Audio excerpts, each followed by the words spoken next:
Bonjour à tous, je voulais vous dire un mot aujourd'hui sur l'agriculture et tout ce que nous mettons en œuvre avec Valérie Pécresse pour aider nos producteurs à faire face à cette crise.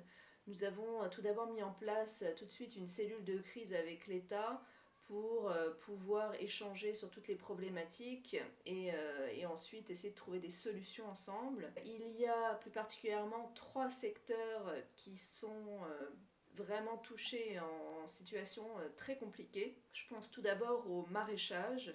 Le maraîchage pour plusieurs raisons. Le maraîchage fonctionne avec des salariés saisonniers qui viennent en général de l'étranger et qui sont aujourd'hui donc bloqués aux frontières. Et puis même s'ils n'étaient pas bloqués, on doute qu'ils voudraient venir en Île-de-France. Donc on a essayé avec Valérie Pécresse d'organiser avec l'État des visas spécifiques parce qu'il y avait une urgence pour ces personnes et aussi de les loger par exemple dans nos lycées agricoles pour que ça soit plus sécurisé que les solutions habituelles. On est en train de voir d'autres solutions. On a vu que la FNSEA a lancé un grand appel aux Français à se mobiliser pour aller dans les champs, puisque nos maraîchers ont vraiment besoin de main-d'œuvre de façon urgente tout de suite. Donc on est en train de recenser le nombre de personnes qui se sont manifestées en Île-de-France.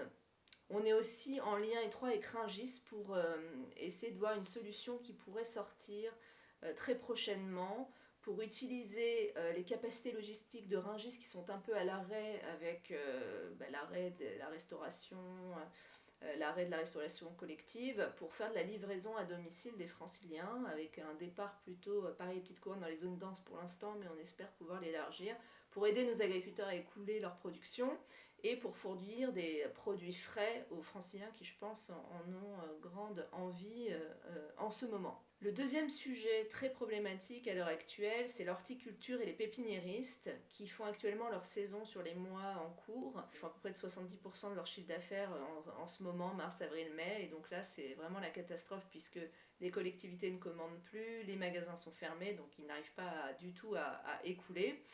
Donc là-dessus, on est en train d'évaluer l'ampleur des dégâts en termes de les chiffrer pour pouvoir ensuite étudier quelles mesures nous pourrions prendre à la région pour aider cette profession qui est vraiment très mal en point. Dernier secteur, bien sûr tout le monde est touché, mais ces secteurs-là en particulier, c'est l'élevage. L'élevage, ou pour vous donner des exemples, la laiterie de la Brie en Seine-et-Marne est à 10% de ses capacités en ce moment. Préforêt a mis une bonne partie de ses salariés en chômage technique. Donc il y a des problèmes de collecte de lait et aussi de valorisation, hein, puisque ceux qui transforment, notamment les crèmeries, les fromagers, etc., les marchés ont fermé et puis les magasins ont forcément moins de monde donc pour écouler les stocks.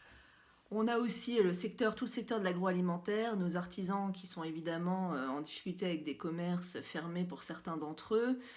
Et puis aussi une demande de clarté au plus haut niveau sur le langage confinement versus reprise d'activité, où ils sont un peu perdus, on leur a dit rester chez eux, ils ont fait du mal à faire revenir leurs salariés au travail, sachant qu'il n'y a évidemment pas de masque et pas de protection.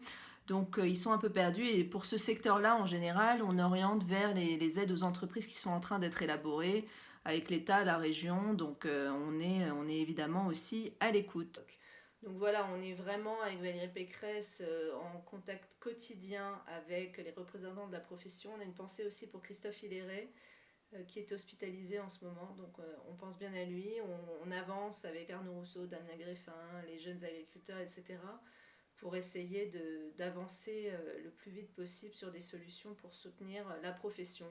Donc comme à notre habitude, on est là de façon structurelle sur le long terme, mais aussi conjoncturelle, du mieux possible pour aider nos agriculteurs à faire face.